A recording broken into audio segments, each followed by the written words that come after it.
हाँ जी, द्रौपदी बताएँ क्या कहना चाहते हैं? सर नमस्ते। सर मुझे कुछ सवाल पूछने थे आपसे। जो हमारे सूर्य पराग और चंद्र ग्रहण होते हैं, इसका कुछ धार्मिक अर्थ होता है या फिर क्योंकि हमारे घर में जब भी होता है ये मेरी भाभी अभी प्रेग्नेंट थी, उनको वो पूरा दिन वो कुछ खा नहीं पाए, उनको बाथरूम भी नहीं जाने दिया गया और उनका अगर सर में कुछ इचिंग वगैरह हो तो वो भी उनको नहीं करने दिया गया जहाँ तक मैंने देखा है। और हमारे घर में ऐसे मानना है कि अगर इन सोलर एक्लिप्स या फिर लूनर एक्लिप्स के दिन अगर कोई प्रेग्नेंट औरत कुछ भी करेगी तो उसका असर उसके बच्चे पर पड़ेगा। और ऐसा मैंने देखा है। एक बच्चा हमारे घर के पास है, उनकी जो मम्मी थी वो उस दिन एक चॉकलेट को ऐसे अपने दांतों में काट लिया था और उनके बच्चे जो बेबी हुई वो अभी 15 साल की वो लड़की है, उसका वो नाक का जो बीच का बॉल है वो सर नहीं है। और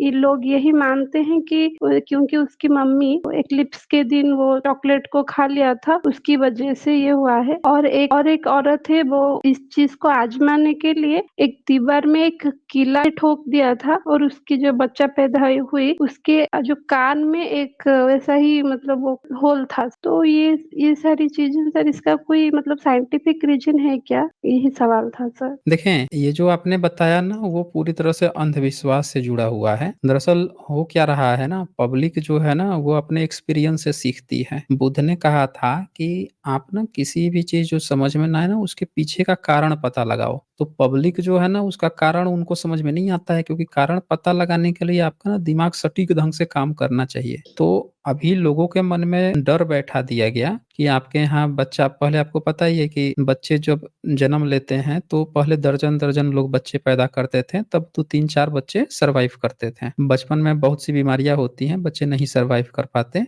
तो अब तो टीका-वाका से बचा लिया जाता है। तो पहले भी ये चीज़ होती थी, तो लोगों को ना ये बात समझ में नहीं आती थी। उन्होंने तरह-तरह की कहानियाँ गढ़ ली। अगर किसी बच्चे को आप, हर बच्चा तो 2-3 दिन पर उसको कुछ न कुछ खाँसी, सर्दी कुछ न कुछ तो होते ही रहता है। तो अगर कोई महिला उसको देखने आई, अच्छे से खिला-पिला ली, तो ये क्या कहेंगे ना, उसको नज़र लग गई उसकी। वो ना उसको जी। देख ली थी, उसको नज़र लग गई। तो लोगों को ना दरअसल ये समझ में नहीं आता है कि बच्चे जब तक 7-8 साल के होते हैं, तो उनको ना बहुत सी बीमारियाँ डेली प्रतिदिन होती हैं, वो सर्वाइव करते हैं धरती पे। उसकी छोटी-छोटी चीज़ों से सर्वाइव करते-करते 8-9 साल बाद जो है वो अभ्यस्त हो जाते हैं और तब थोड़ा-सा अच्छा उनकी हेल्थ होने लगती है, अभ्यस्त हो जाते हैं इस धरती के। अन्यथा वो गर्भ से रह के आए होते हैं, तो उनको पता नहीं होता है इस दुनिया का, फिजिकल दुनिया का। यहाँ के एनवायरनमेंट को उनको सहने में, बर्दाश्त करने में, जैसे वायरस, बैक्टीरिया को भी समय लगता है एडजस्ट होने में, तो बच्चे भी 8-9 साल लगाते हैं, 7-8 साल लगाते हैं अभ्यस्त होने में। अब डेली बीच में कुछ न कुछ होता है तो लोग उसको नज़र लगाना, अब बच्चा जन्म लिया, उसके साथ कुछ, अब पहले पोलियो होता था, अभी भी 5 साल से कम के बच्चों को पोलियो का टीका लगता है, पिलाया जाता है। क्यों पिलाया जाता है? अगर 5 साल से कम बच्चा है, बचपन में ही पोलियो हो गया उसको, तो लोग क्या सोचेंगे ना, पूजा अर्चना ठीक से नहीं हुई थी इसीलिए पोलियो हो गया। कोई बता देगा देवी जी गुस्सा थी। अच्छा, ये देवी जी कहाँ से आई हैं? कौन-सी ये देवी जी हैं? तो आजकल तो तरह-तरह की देवी जी थी, लेकिन बुद्धा के समय में भी एक देवी थी। पता है? जी। बुद्धिज़्म में भी ये कहानी कही गई है। देखिए, ये मैं अ, वेन सॉन्ग की किताब ओपन किया हूँ। वो महामाया है ना सर? मैंने भी हुँ, सुना था कहीं पे। नहीं, नहीं, नहीं, और बुद्ध हारिती। उनका एक। ओके नहीं, सर। नहीं, नहीं, नहीं। ये हरे। पढ़ सकती हैं स्क्रीन पे क्या लिखा है ऊपर से? जी सर। दैत्यों की माता का नाम हारिति था। बहुत लोग इसकी बड़ी प्रतिष्ठा करते थे। इस स्त्री ने अपनी पूर्व जन्म में ये बात का संकल्प किया था कि राजगृह के बालकों को वह खा जाएगी। अतएव उसका जन्म यक्ष कुल में हुआ था। इस शरीर से उसके 500 पुत्र भी उत्पन्न हुए थे। इन पुत्रों के खाने के लिए वह प्रतिदिन एक बच्चा राजगृह से उठा लाती थी। लोगों ने दुखी होकर संपूर्ण वृत्तांत तथागत बुद्ध से निवेदन किया, जिस पर उन्होंने उसके बारे में उसके प्यारे बच्चों को चुरा लिया। यक्षिणी ने सर्वत्र अपने बच्चों को ढूंढा। अंत में उसने उसे बुद्ध के पास देखा। तथागत बुद्ध ने उससे पूछा, तुम्हारे तो 500 पुत्र है, जिस पर भी तुम अपने बच्चे से इतना अधिक प्रेम करती हो। अच्छा, अब बताओ ये बेचारे कितना अधिक प्रेम करते होंगे जिनके 1-2 ही बच्चे होंगे। याकनी पर इस बात का बड़ा प्रभाव पड़ा। उसी क्षण से वह बुद्ध उपासिका हो गई। उसके उपरांत उसने पूछा कि वह अपने 500 बच्चों के पोषण का क्या प्रबंध करे। तथागत बुद्ध ने उत्तर दिया, भिक्षु लोग प्रत्येक दिन अपने भोजन में से कुछ भाग निकालकर तुम्हें दिया करेंगे। इस कारण पश्चिम के सब संघराम लिखा है संघारामों बुद्ध विहार में या तो द्वार की वो नहीं किधर गया द्वार हुँ, में हुँ। क्या नहीं द्वार की समझ आ रही है। ड्योढ़ी में अच्छा ड्योढ़ी। द्वार की ड्योढ़ी हाँ, मतलब जो द्वार गेट होता है, गेट पे ही। जी, जी। और या रसोई घर के निकट दीवार पर याक्षनी के चित्र बालक के लिए हुए बना हुआ है और नीचे सामने की भूमि पर कहीं 5 और कहीं 3 दूसरे बालकों के चित्र बने हुए हैं। प्रत्येक दिन इस चित्र के सामने भिक्षु लोग भोजन की थाली चढ़ाते हैं। चारों देवराज उपासकों में इस स्त्री का प्रभाव विशेष है। रोगी और निसंतान पुरुष अपना कामना के लिए इसे भोजन भेंट करते हैं। चालुक्य तथा दक्षिण के अन्य राज परिवार वाले अपने को हारती का वंशज बतलाते हैं। हारती का यह संपूर्ण वृतांत इत्सिंग ने लिपि देश के बराह मंदिर में बने हुए एक चित्र पर लिखा है। संभव है यह मंदिर चालुक्य लोगों का बनवाया हुआ है क्योंकि इन लोगों का मुख्य निशान था। सर ये अब सच है देखिए क्या? अब ये ध्यान से आप देखिए कि यहाँ पे आपको क्या पता चला है, यहाँ पे आपको ये पता चला है कि एक ये जातक कथा है। पहले ना इस कहानी का मेन मकसद क्या दिखाया गया है कि 7वीं सदी में वेन-सॉन्ग ने अपनी आँखों से एक स्तूप देखा था। ऊपर पढ़िए थोड़ा-सा, ये देखिए। इन स्तूपों के जी, पश्चिमोत्तर लगभग 50 ली की दूरी पर एक और स्तूप है। इस स्थान पर शाक्य मुनि तथागत ने यक्षों की माता को शिष्य करके, अब ये शिष्य कौन थी? हारिती थी, ठीक है ना? जी, उसकी नृशंसता को रोक दिया था। नृशंसता मतलब वो क्या करता था ना, वो जो लोग ऐसा मानते थे, लोगों में एक कहानी थी कि जो बच्चे मर जाते हैं, 1-2 बच्चे होते हैं, सारे बच्चे मर जाते हैं, यक्षिणी उसको खा जाती है, इसीलिए वो मर जाते हैं। ऐसा वो सोचते थे कि मैंने जैसा कि जी, बताया कि बच्चे तो 1 दर्जन होते थे, 2-3 ही सर्वाइव करते थे। तो लोगों के मन में ना जी, हमेशा ऐसा आता था, तो वो क्या करते थे, आगे देखिए क्या था, यही कारण है कि देश के साधारण लोग संतति प्राप्त करने के लिए उसके निमित्त बलि प्रदान करते थे। वो ना चढ़ाते थे, बलि करते थे, जीव-जंतु काट देते थे कि हे जी, हारिती, तुम इस जीव-जंतु को ले जा, तुझे भूख लगी है, मेरे बच्चे को छोड़ दे, उसको मत मरियो। तो लोग ना उस समय दरअसल जानते नहीं थे कि बीमारियाँ होती हैं, बीमारियों से बच्चे मरते हैं। समझ रहे हैं ना? वो जी, ये बात नहीं जी, जी, जानते थे। इस कारण से अब क्या हुआ कि बुद्धिज़्म ने इसकी प्रॉब्लम खोजी। उसने तो मना किया कि देखो बलि-वलि मत चढ़ाना। ये जो हारिती है ना, इसको देखें बुद्ध ना इसको सुधार दिए थे। बुद्ध जो उसके ना 500 जी, बच्चे थे, बुद्ध भी उसका एक बच्चा उठा लाए थे। फिर वो गई तो उसको समझाया तो उनका शिष्य बन गई थी। तो ये वहाँ पे जी, पब्लिक के बीच में ये मैसेज देते हैं। इसको ना वराह मंदिर कहा जाता है। लोग वराह का चित्र देख के लोग सोचते हैं कि वो ना ब्राह्मणों का है, ब्राह्मणिज़्म का है, वराह अवतार तो ब्राह्मणिज़्म में होता है। तीसरा अवतार है। लेकिन लेकिन तीसरा यहाँ अवतार पे है आप ना देखिए सर? मतलब कहते हैं लोग, मतलब इन्होंने बना दिया है, पर यहाँ आप देखिए 7वीं सदी में इत्सिंग जो है, ताम्रलिपि में बताता है कि वराह मंदिर में हारती बनी हुई थी और बुद्धा से शिष्या बन गई थी, उसका वहाँ पे मिलता है। तो वराह उनका वो था, टोटम था चालुक्य लोगों का और चालुक्य लोग बुद्धिस्ट जी, थे। उनके टेम्पल में ये कहानियाँ बनी हुई थी, जिसे 6ठी-7वीं सदी में वेन-सॉन्ग और इत्सिंग ने अपनी आँखों से देखा था। और जो बच्चे के आप देखें लोग उस समय बलि भी चढ़ाते थे, जीव-जंतुओं को मार देते थे, तो बुद्धिज़्म ने बलि प्रथा का सॉल्यूशन जातकों के माध्यम से इस तरह से हटा दिया और ये सारी चीज़ें बुद्धिज़्म की हैं। अब आपके साथ जो घर परिवार में हो रहा है, भाभी का जैसा आपने उदाहरण दिया कि ये नहीं किया, तो लोगों के मन में ना ये सारी कहानियाँ बुद्धिज़्म की हट गई है। तो जैसे बुद्धिज़्म की हटी तो पहले वाली चीज़ें आ गई। बुद्ध से पहले लोग ऐसे करते थे कि बलि चढ़ा देते थे, उनको कारण ही नहीं पता था। अब बुद्धा ने यही ना सिखाया पहले कारण पता करो। उन्होंने क्या कारण पता लगाया कि लोगों का डर याक्षिणी से है। अगर ऐसा पब्लिक में मैसेज जी, जाए कि याक्षिणी तो बुद्ध सुधार दिए उसको। लोगों के मन का डर और वहम को खत्म हो जाएगा। तो उन्होंने उस डर और वहम को खत्म कर दिया, तो देखें पब्लिक में सुधार आ गया। तो यहाँ पे आपके घर परिवार वालों में सिर्फ़ एक डर और वहम बैठा हुआ है कि कुछ अनिष्ट हो जाएगा, और ये कुछ अनिष्ट हो जाएगा, कुछ बुरा हो जाएगा, ये जो इंसान का डर है ना, यही डर के कारण हम भारत में पिछले 1000 साल से गुलाम रहे हैं। कोई मुँह नहीं खोलता, कोई बोलता नहीं, कुछ हो जाएगा, कुछ अनिष्ट हो जाएगा, कुछ देवी-देवता कुछ गड़बड़ कर देंगे, हम नास्तिक नहीं बनेंगे, हम इस पे बात नहीं करेंगे, कुछ गड़बड़ हो जाएगा। ये आपका जो डर है, यही डर आपको क्या करता है, अंधविश्वासी बनाता है, और इसी अंधविश्वास से हम सभी गुलाम रहे हैं। तो ये बुद्धिज़्म ने इन्हीं डर को दूर किया लोगों के अंदर का। आप धम्मपद में बुद्धा बोलते हैं, बुद्ध ये बोलते हैं कि जो व्यक्ति शपथ विपश्यना शुरू कर दिया, जिसको मोह नहीं है, रोग द्वेष नहीं है, उसको डर किस चीज़ का है ही ना, उसको डर। वो लोग तो अपनी जान, वो तो बैठ जाते थे, बोलते थे कि 3 महीने बाद अब मैं मर जाऊँगा, 1 महीने बाद मैं मर जाऊँगा, अपना देह त्याग करने की बात करते थे। उनको किस चीज़ का डर था? तो उन्होंने पब्लिक के बीच से जो डर था, उस डर को गायब किया। आपके घर परिवार के लोग डरे हुए हैं दरअसल, और इसीलिए वो इतने कठोर नियमों का पालन कर रहे हैं, सही कारण नहीं पता लगा पा रहे हैं। और इसीलिए बाबा साहब ने ये बात कही है कि धम्म को क्यों अपनाना है? धम्म आपको अंधविश्वास से निकालेगा। आपके भीतर ये जो प्रैक्टिसेस आ रही हैं, डर आ रहा है, ये धर्म से ही तो आ रही है ना। धर्म, सही धर्म आपको नहीं बता पा रहा है। सही धर्म आपको बताता कि ये सब अंधविश्वास है भाई, उसका इलाज कराओ, ये कराओ, कारण पता लगाओ क्या है।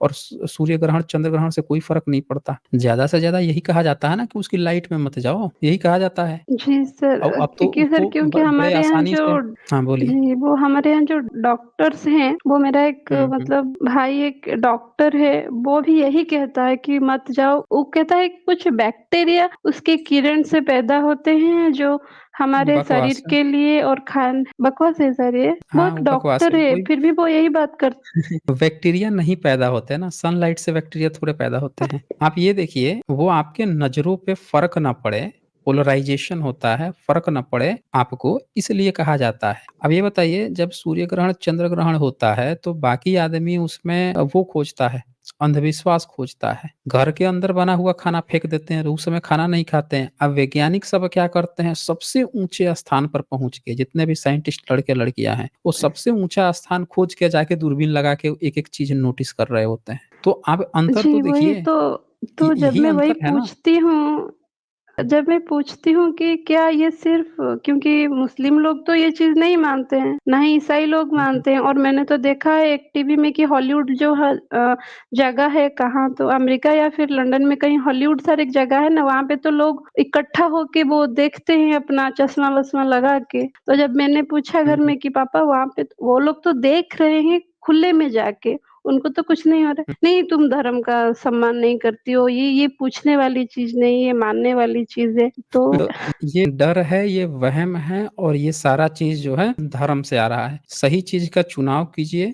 बाबा साहब को मानना इसीलिए ज़रूरी है, बुद्धा को पढ़ना, पढ़ाइए, समझिए इस चीज़ को, बाहर निकलिए। दुनिया साइंस से आगे बढ़ रही है, हम लोग और पीछे जा रहे हैं। ये सारी चीज़ है, सबको पीछे ले जाती हैं। ठीक है, द्रौपदी जी? एक और बस लास्ट लाइन आपसे बोलनी थी कि जो हमारे अभी पार्लियामेंट में कुछ चल रहा था मीटिंग वगैरह मतलब वो लोकसभा में कुछ चल रहा था वहाँ के आई थिंक त्रिवेदी साहब जो टकले हैं वो आई थिंक सुधांशु त्रिवेदी या फिर पता नहीं मुझे उनका नाम पता नहीं जो ताड़न को शिक्षा बोल रहे थे कि वो ताड़न का मतलब शिक्षा है तो उनको कहते हुए मैंने ये सुना वो अपनी गाड़ी से घर से आए होंगे, बिल्डिंग में बैठे होंगे, वहाँ पे माइक से बोल रहे हैं, चश्मा लगाए हैं, एसी में बैठे हैं। ये तो जो भी कुछ कपड़े भी पहने हैं, वो ब्रांडेड कपड़े हैं, जितने भी चीज़ों का वो इस्तेमाल कर रहे हैं, वो सारे उनको साइंस के बदौलत ही मिला है सर। लेकिन फिर भी वो बोल रहे हैं विज्ञान धर्म के आगे विज्ञान का कोई स्थान ही नहीं है और तो कोई किसने बोल दिया विज्ञान तो धर्म के सामने बौना है। आप अगर आपने वो देखा होगा सर आपको पता चला होगा कि मैंने क्या बोला है सर। तो जिनके हाथों में हम अपना वो मतलब शासन का बागडोर दिए हैं अगर सर वो ही ऐसे बोलेंगे तो क्या होगा सर? हमारी किताब में आप देखिए महात्मा गांधी के बारे में हम पढ़ते हैं सचिन तेंदुलकर के बारे में भी आ गया है। शायद अभी कुछ दिनों के बाद हम सलमान खान का भी बायोग्राफी हम लोग पढ़ेंगे। लेकिन अगर हमारे किताबों में सावित्री, माता सावित्रीबाई फुले या फिर ज्योतिराव फुले या फिर बाबा साहेब का आ जाएगा, तो फिर मुझे लगता है हो पाएगा हमारे से। लेकिन जहाँ तक मुझे पता है, जब तक ये लोग उस वहाँ बैठे हैं, मुझे नहीं लगता है सर इन लोगों का कभी भी हम लोग बायोग्राफी पढ़ पाएंगे, मतलब एक विषय के तौर पे। अगर ये चीज आ जाएगा ना किताबों में, तो आई थिंक सब लोग जान पाएंगे कि असलियत क्या है हमारी समाज की। मुझे लगता है सर, हुँ। अगर आप तो इतने पढ़ चुके हैं, आप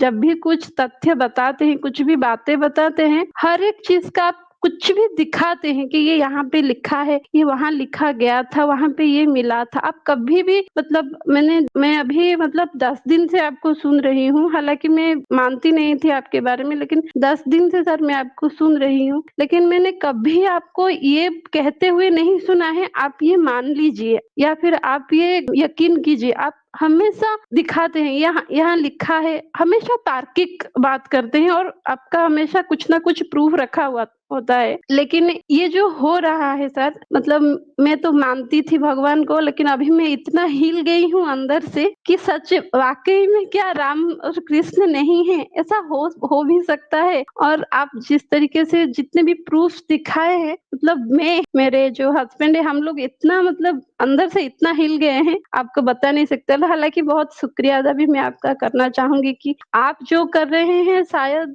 मुझे लगता है इससे पहले इतनी खुलकर इन चीजों के बारे में तो कोई भी नहीं बात कर रहा था। और ओशो जी के मैंने बात सुनी है, विकास दिव्य कीर्ति सर, ओझा सर, आचार्य प्रशांत सर, इन सबकी बात मैं सुनती रहती हूँ। लेकिन जब मैंने आपका चैनल देखा ना, तो मुझे लगा यार सब लोग कुछ ना कुछ गलतियां कर रहे हैं, लेकिन एसजे सर तो ईच एंड एवरी जो भी आप लाइन, एक भी लाइन बोलते हैं उसका कुछ ना कुछ दिखाते हैं।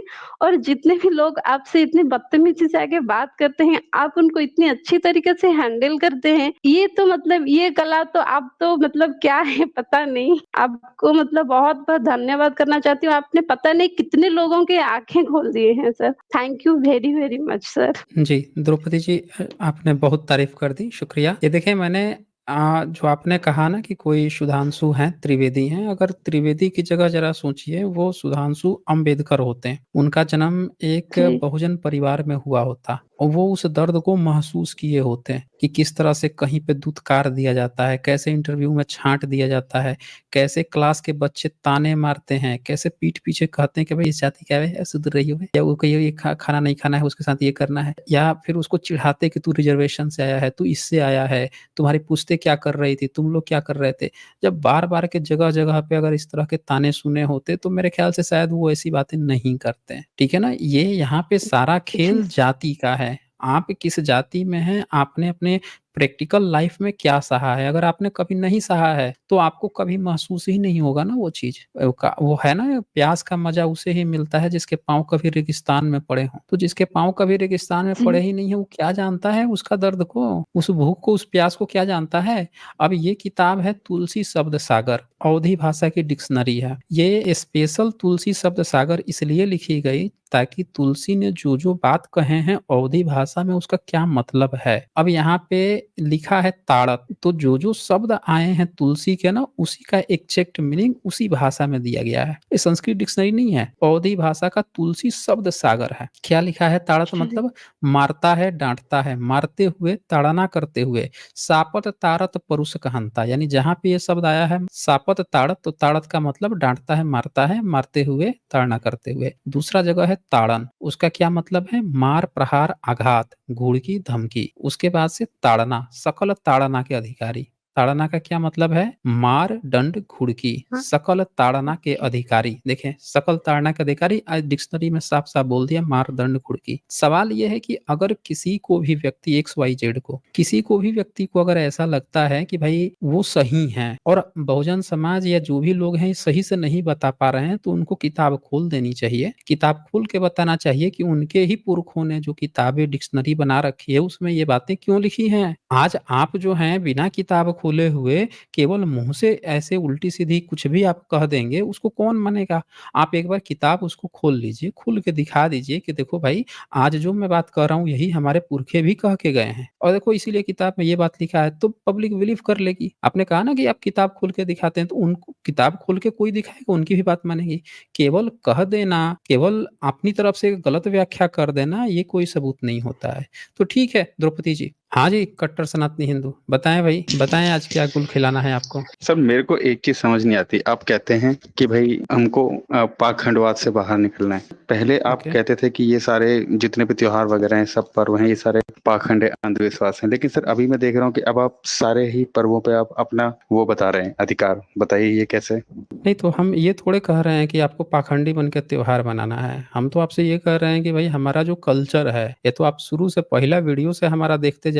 हमने हमेशा कहा है कि कल्चर को कभी आप खत्म नहीं कर सकते, आप अंधविश्वास खत्म करिए। हमारा कल्चर है, रेशनल कल्चर है। हमेशा मैंने वीडियो मेरा 22 देखिए ना, उसमें सीधे-सीधे मैंने कहा है कि बाकी के जितने धर्म हैं, वो सारे के सारे धर्म आपको क्या बता रहे हैं? आपको बिलीव बस बिलीव करो, मैंने कह दिया है, ईश्वर की वाणी है, अल्लाह की वाणी है, गॉड की वाणी है, वो कह दिया है तो मानो, यही तुम्हारा काम है, नहीं तो स्वर्ग नरक में तुमको जहन्नुम जो और जो भी हेवन हेल है वहाँ पे भर्ता कर दिया जाएगा, वहाँ पे अच्छी तरह से फ्राई कर दिया जाएगा। लेकिन हमारा कल्चर है वो एथिज़्म का कल्चर है ना, कल्चर मनाया जा रहा है, उसका अपना कारण है, लोगों को उसमें मज़ा आ रहा है, तो पाखंड और अंधविश्वास के साथ क्यों मनाना? जब उसकी सारी चीज़ें पता ही चल रही है कि प्राकृतिक लैंग्वेज में, पाली-पाकित में भाषाओं में कैलेंडर है, उसी कैलेंडर से पाली-पाकित में नाम वाला त्योहार मनाया जा रहा है, जो कि संस्कृत में भी नहीं है। क्या दिक्कत आ रही है फिर इससे?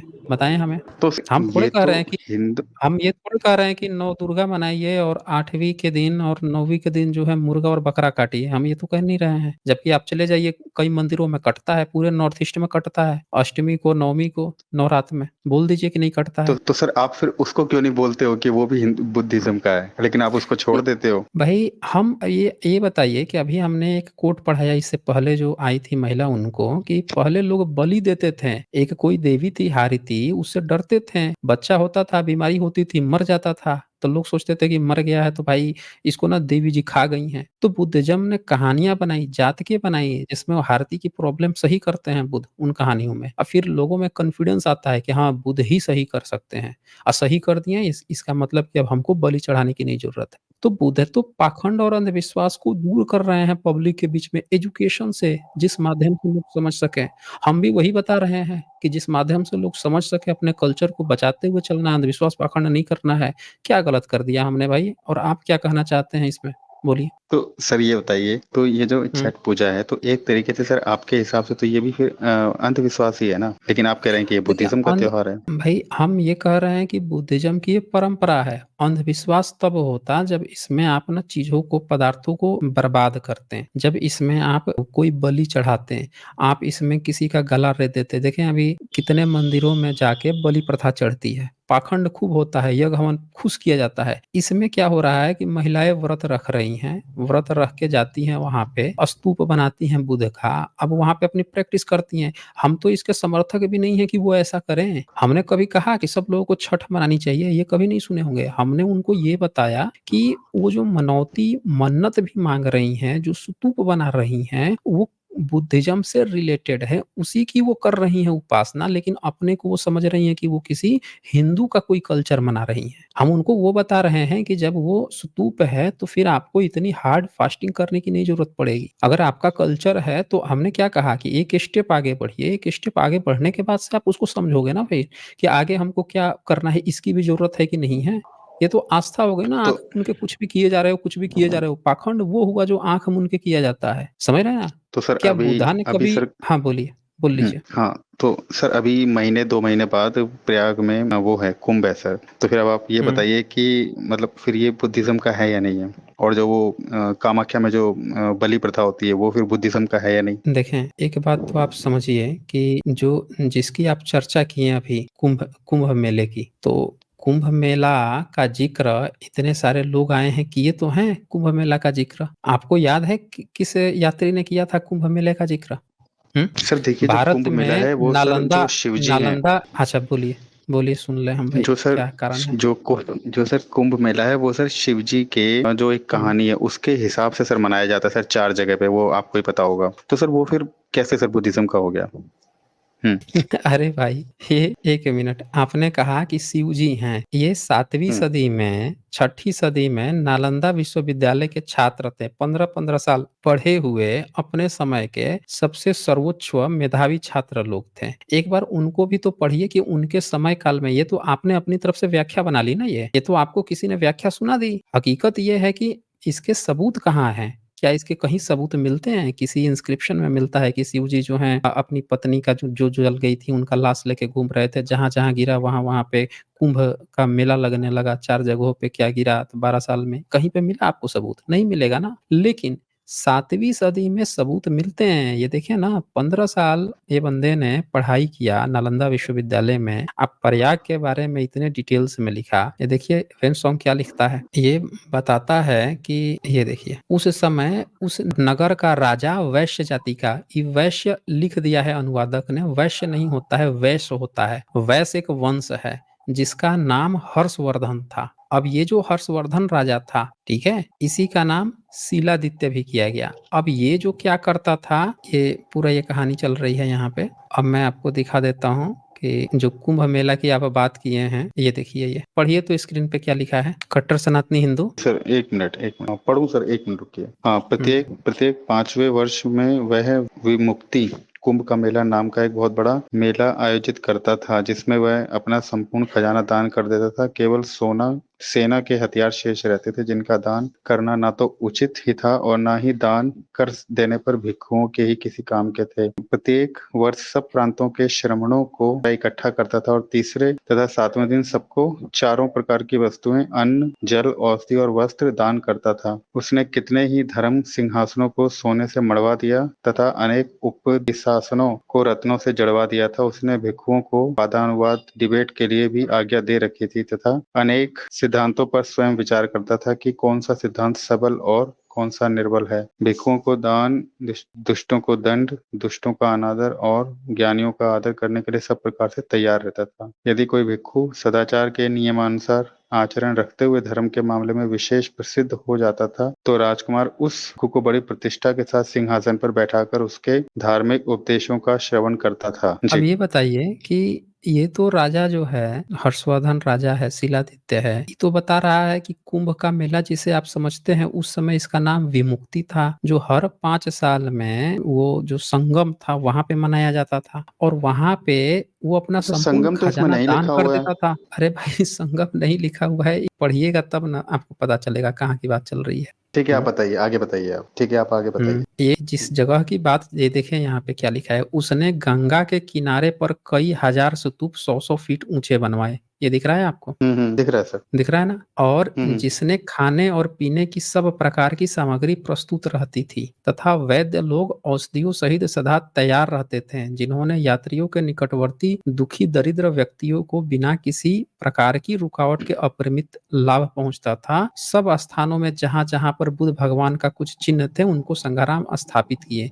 ये बात चल रही है गंगा के किनारे, गंगा के किनारे कई हजार स्तूप, और इससे ऊपर आप जाएंगे जो कन्नौज की बात चल रही है, उसी में आगे प्रयाग की बात चल रही है, वहां के गंगा की बात चल रही है। और तब आगे फिर इसी में आगे लिखता है कि प्रत्येक 5वें वर्ष में वह विमुक्ति कुंभ का मेला वहां लगवाता था, इसी किनारे। अब इसको और आगे पढ़ेंगे तो वो भी बात आपकी आ जाएगी ना कि इसी के किनारे, ये देखिए। ठीक है सर, वो चलिए, मैंने आपकी बात मान ली, ठीक है। हाँ, तो अभी सर मुझे आप ये बताइए कि अभी सर आपका तो कौन कौन से और पहले त्योहारों पहले पे ये तो क्लेम है? ये नहीं, हम हमारा कोई क्लेम है नहीं ना, हमारा तो सब है ना। क्लेम तो वो लोग करें, जैसे ये किताबें खुल रही हैं, सबूत दिख रहा है, तो वो लोग अपना सबूत दिखा दें। ये बताइए कि 7वीं सदी में नालंदा विश्वविद्यालय को तो कोई नहीं नकार सकता है ना, कि नालंदा विश्वविद्यालय में 15 साल पढ़ा हुआ लड़का जब ये बात लिख रहा है, उसके सबूत मिल रहे हैं। तो जब ये सारे चीजों के सबूत मिल ही रहे हैं, अब वहां पे भी खुदाई वगैरह से बुद्धिज्म के बहुत सारे सबूत मिल ही रहे हैं, तो ये अपना सबूत दिखाए ना कोई भी पुराना, कि भाई 7वीं सदी उससे पहले इनका तो, कोई कुंभ मेला लगता था। तो सर हमारा तो रामायण और महाभारत तो सर 5000 साल पहले हुआ ना, उसका कैसे मिलेगा प्रूफ, बताइए? अच्छा ये बताइए कि 5000 साल पहले हो गया, उसके बाद से उसको अपने पेटी में बंद करके नदी में बहा दिया था क्या?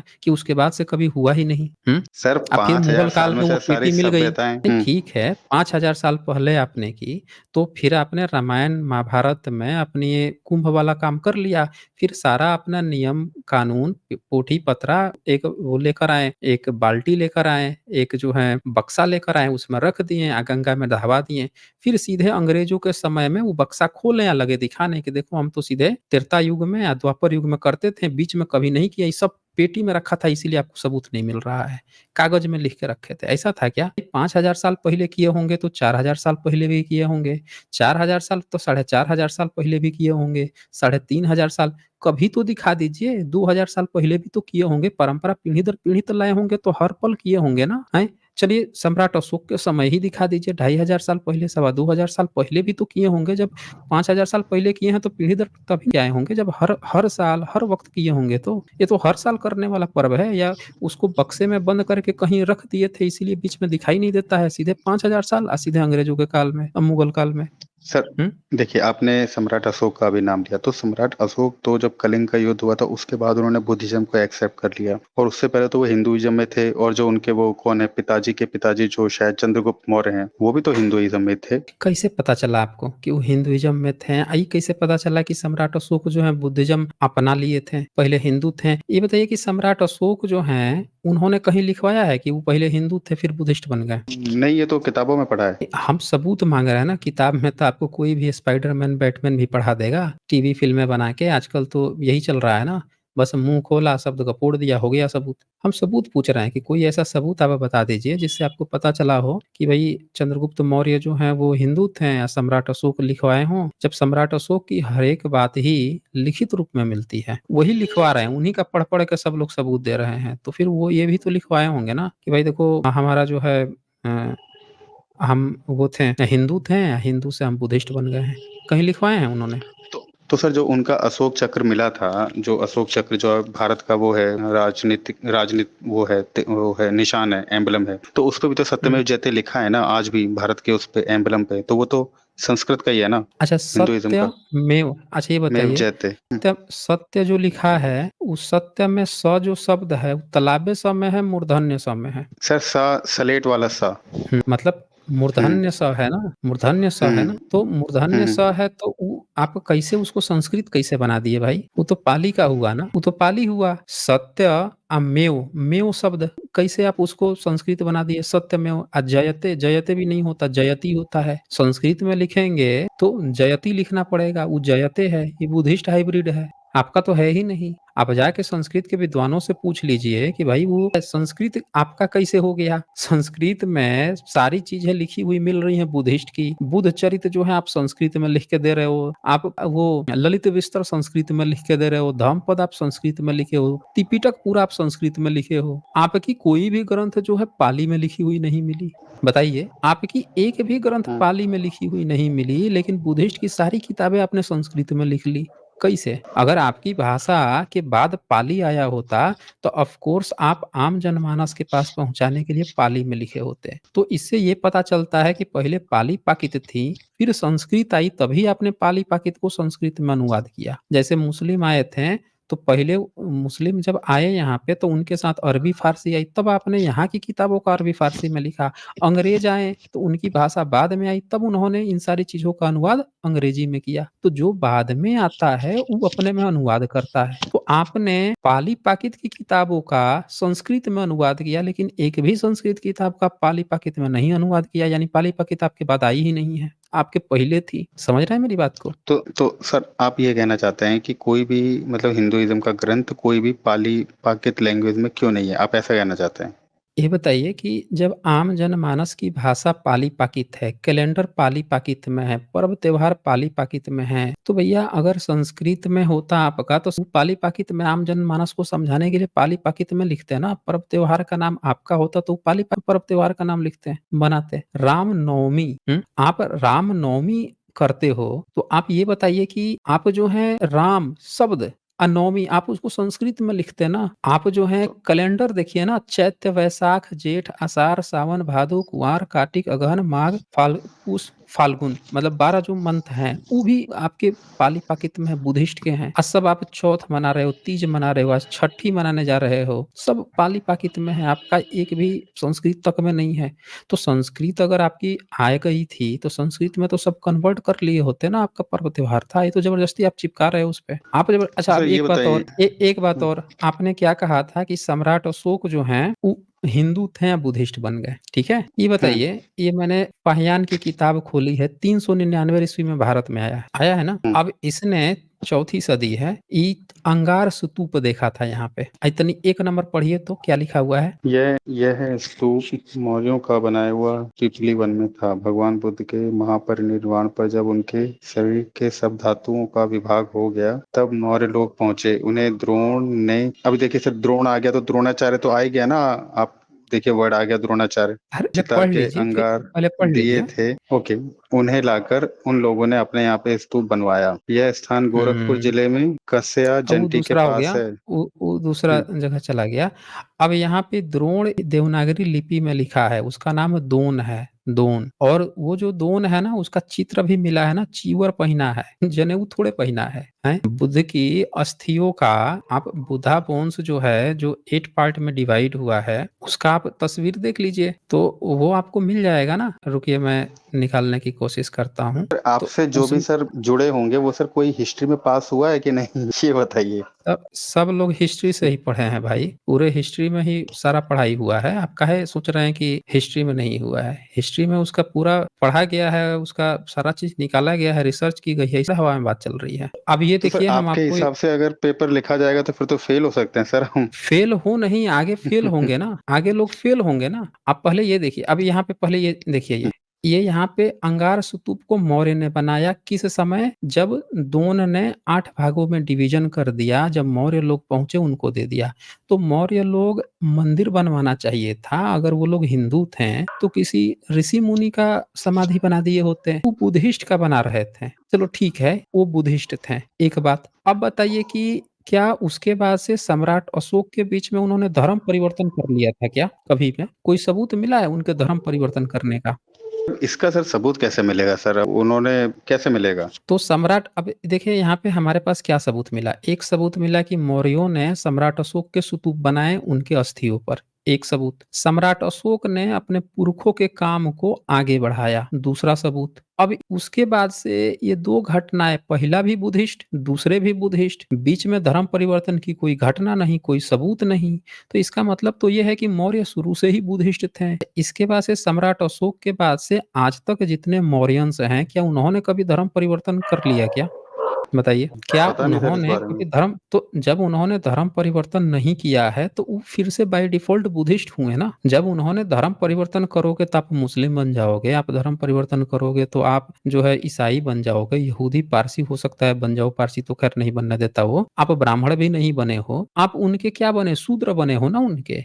तो आप तो बाय डिफ़ॉल्ट बुद्धिस्ट हो भाई, शुरू से हमेशा से लेके आज तक बुद्धिस्ट हो। आप जो हैं ये देखो ना, जब मौर्यन्स बुद्ध के समय बुद्धिस्ट थे, सम्राट अशोक अपने देखिए 2 चीज़ होता है। एक होता है ना कि एक व्यक्ति जो है वो अपने माता-पिता, देखा कि हमारे माता-पिता राज किए हैं, वो बुद्धिस्ट थे, तो अब वो क्या किया ना कि अपने पूरा दिमाग लगाया है राज्य विस्तार में। फिर उसको समझ में आया कि यार राज्य विस्तार से ना खून-खराबा ज़्यादा हो रहा है। ऐसा करते हैं, हम ना बुद्ध के धर्म का प्रचार-प्रसार करना शुरू करते हैं, ये ज़्यादा काम आएगा। तो वो उसको प्रचार-प्रसार, तो इसमें ये कहाँ बात आ गई कि वो पहले हिंदू थे, उनके पुरखे तक पहले से ही बुद्धिस्ट थे। बोलिए? ओके, ठीक है सर। आप एक चीज बताइए, अभी जो आपने राजा हर्षवर्धन की जो अभी दिखाई थी मुझे वो स्लाइड, तो ये राजा हुँ। हर्षवर्धन वो ही हैं जिनके बारे में अभी कुछ दिन पहले न्यूज आई थी कि उनका वहाँ पे कुंभ से उनकी मूर्ति हटा दी गई है, ये वही राजा हर्षवर्धन है? इसीलिए तो हटाई जा रही है। पोल खुल रहा है कि भई वो तो दान करते थे, तो वो दान तो अब भिक्षुओं को जाएगा ना। इंटरनेशनली ये तो ये वहाँ पे जाके ये लोग बैठ के वहाँ से चून ले रहे हैं, दान भिक्षा ले रहे हैं। अब वो उनका रहेगा तो सब लोगों को देखकर इतिहास याद आएगा। तो हटा दो भाई वहाँ से, उनका प्रतीक हटाओ, तभी तो ये किया जा रहा है। और क्या कारण हो सकता है बताइए आप? ओके। बोलिए। तो सर मेरे एक चीज ख्याल और से बताइए। तो चलिए आखिरी चीज़ है एक आपकी, एक बोलिए। एक लास्ट है, हाँ, एक लास्ट है सर। जो मैंने कहीं पे सर ये पढ़ा था कि जो त्रिपिटक है, जो बुद्धिस्ट ग्रंथ है, उसमें कहीं पे ये लिखा हुआ है कि जो गौतम बुद्ध हैं वो क्या नाम है, ब्राह्मण और क्षत्रिय कुल में ही जन्म लेते हैं। ये भी लिखा हुआ है उसमें, इसके बारे में बताइए। अगर ये बात, अच्छा, भारत का त्रिपिटक कहाँ से बना है ये बताइए? मैंने आपकी हिस्ट्री में देखा है, तो आपने बताया कि मतलब बाहर के देशों से ही लाके शायद कंपाइल किया है, जो बाहर उनका क्या नाम है। बाहर के देशों से आया है, हम्म, ठीक है। अच्छा, राहुल संकृत्यान श्रीलंका भी गए थे, और कुछ गुजराती लोग जो हैं श्रीलंका से मैन्युस्क्रिप्ट भी लेके आए थे, उसको गुजराती मैन्युस्क्रिप्ट में भी ट्रांसलेट किए थे, उसका भी अनुवाद किया गया। अब बताइए, श्रीलंका से त्रिपिटक लेके आ रहे हैं लोग, श्रीलंका से बोधि वृक्ष लाया गया, और श्रीलंका में, इसका मतलब कि श्रीलंका वालों को तो जानकारी होगा ना बुद्ध के नियम का, होगा ना, तभी तो वो सारी चीजें वहां से आ रही है। तो बाबा साहब अम्बेडकर को श्रीलंका के भिक्षुओं ने ही बोधिसत्व की उपाधि क्यों दे दी भाई? अगर कोई बुद्ध और वो ब्राह्मण और क्षत्रिय बनते हैं बोधिसत्व, तो बाबा साहब वो तो सर अम्बेडकर एक को कैसे पॉलिटिकल रीजन हो बोधिसत्व दे सकता है दिए ना। भाई? उनको कौन सी सरकार बनानी है भारत में श्रीलंका वालों को? और उस समय कौन सी, बाबा, अभी तो देश तुरंत तुरंत आजाद हुआ था, यहाँ तो ऑलरेडी गवर्नमेंट चल रही थी, उनको कौन सी सरकार बनानी थी? उन्होंने क्यों दे दिया भी दूसरे देश के लोगों को? वो कौन सा पॉलिटिकल गेम है भाई? नाथ और सिद्ध जो हैं, आप तिब्बतियन स्क्रिप्चर पढ़िए, उसमें दिखाएगा कि एक बोधिसत्व हैं, वो एक हाथ से जूता बना रहे हैं, और ओके। उनको बोधिसत्व, क्योंकि वो अपना पेशा जो है जूता बनाते थे, लेकिन उनको ज्ञान इतना था कि लोग जो हैं उनको वो करते थे, उनको सुनते थे, सारी चीजें, वो सारा पढ़ाई लिखाई करते थे, या दिन में अपना पेशे के लिए जूता भी बनाते थे, उनको बोधिसत्व बना दिया। आज की तो डेट में आप अछूत बना के रखे थे कि जो जूते बनाता है उनका पेशा जो है ऐसा है, तो वो तो भाई अछूत है। लेकिन 14वीं 15वीं सदी की स्क्रिप्चर मिल रही है तिब्बत की, और 14वीं सदी के उन लोगों ने बना रखा है, तो क्या उन लोगों को पता नहीं था क्या कि ब्राह्मण क्षत्रिय ही बनते हैं? बताइए। रिसर्च करके आऊंगा सर, आपसे दोबारा डिबेट करना है इस बारे में। आप आप आप 84 नाथ और सिद्धों को पढ़िए, उसमें से पता लगाइए कि 84 नाथ सिद्धों में से उस जितने बोधिसत्व थे, सब के सब तो आज के SC ST OBC के ही लोग थे। अगर ब्राह्मण क्षत्रिय बन रहा था, तो 84 नाथ सिद्ध जो हैं, वो उसमें से ज्यादातर जो है, मैक्सिमम लगभग सभी, वो गैर क्षत्रिय और गैर ब्राह्मण ही क्यों थे? पता लगाइए ना। कबीर जी क्या थे? कबीर जी ब्राह्मण थे कि क्षत्रिय थे? बताइए। वो इतने बड़े महान वो हुए। तो तो सर नाथ आइए, संप्रदाय वो से तो आपको योगी जी भी आते हैं। आते हैं, नाथ संप्रदाय से बिल्कुल आते हैं। तो उनका पुराना जो गोरखनाथ है, उनकी पुरानी मूर्ति तो मिल चुकी है, बिल्कुल बुद्ध बुद्ध की तरह है उनकी मूर्ति। आप जाके खोज लीजिए, पता लगा लीजिए, उनकी सबसे पुरानी मूर्ति एकदम बुद्ध की तरह मेडिटेशन करते हुए, काहे बुद्धिज्म की तरह है। और नाथ लोग जो है, जितना स्थान है बुद्धिज्म का, वो सब नाथ नाम से क्यों है? केदारनाथ, बद्रीनाथ, सोमनाथ, जिसके नीचे पूरा बुद्धिस्ट मिल रहा है, बद्रीनाथ तो पूरा बुद्ध की ही मूर्ति है भीतर, केदारनाथ में बुद्धिज्म ही है। सारनाथ, जहाँ बुद्ध पहला अपना ज्ञान ही दिए थे, ये सारा नाथ परंपरा बुद्धिज्म से ही क्यों जुड़ा हुआ है बताइए? ठीक है तो सर, आप नेक्स्ट टाइम आपके पास। आप हम्म। आप इस नेक्स्ट टाइम और स्टडी करके आइए कि अगर क्षत्रिय और ब्राह्मण बनते थे, तो आज के ब्राह्मण और क्षत्रिय बुद्ध के ही खिलाफ क्यों थे? ये तो कट्टर हिंदू बने घूम रहे हैं। और जितने भी गैर क्षत्रिय और गैर ब्राह्मण हैं, वो सब लोग जो है बुद्ध धर्म में हैं, भले ही अछूत बन गए, पिछड़ा बन गए, लेकिन वो अपनी परंपरा से समझौता नहीं किए, कट्टर हिंदू बनने की नहीं कोशिश किए कभी। काहे ऐसा है? तो इसका ये मतलब है कि आपको कुछ और दिखाया जा रहा है, आपको मिसकोट किया जा रहा है। और बुद्धिज्म में तो ऐसे भी क्षत्रिय ब्राह्मण होते नहीं हैं। श्रीलंका में भिक्षु, आपने भिक्षु संघ में कभी जाइएगा, पूछ लीजिएगा कि भाई आपके यहाँ ये जितने भिक्षु हैं, इसमें कितने क्षत्रिय हैं, कितने ब्राह्मण हैं, पहले दूर भगा देगा। ये आप यहाँ से जाइए, आप किसी मंदिर में निकलिए, यहाँ पे ये सब नहीं होता है। हम में कोई क्षत्रिय ब्राह्मण नहीं होता, होता नहीं उनके यहाँ। अब एक बात बताइए, कोई व्यक्ति जो है, किसी को आदत पड़ गई है, खरगोश का नाम सुने हैं? खरगोश जो है, उसके बारे में कहा जाता है कि वो एक बार जी। खाना खाता है, पचता नहीं है, तो हग देता है, हगता है फिर दोबारा खाता है। सुना है कभी आपने? जी सर, सुना है। खरगोश।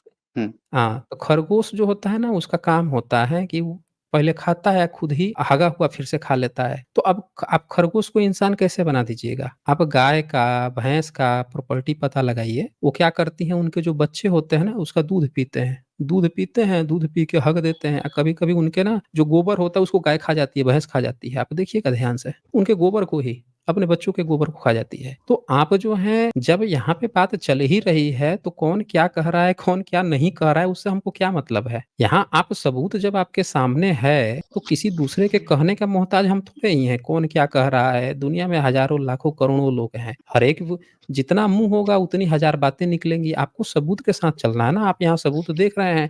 अगर आपको मेरी बात में कोई डाउट है तो आप आके बता सकते हैं। ठीक है फिर। ठीक है, ओके।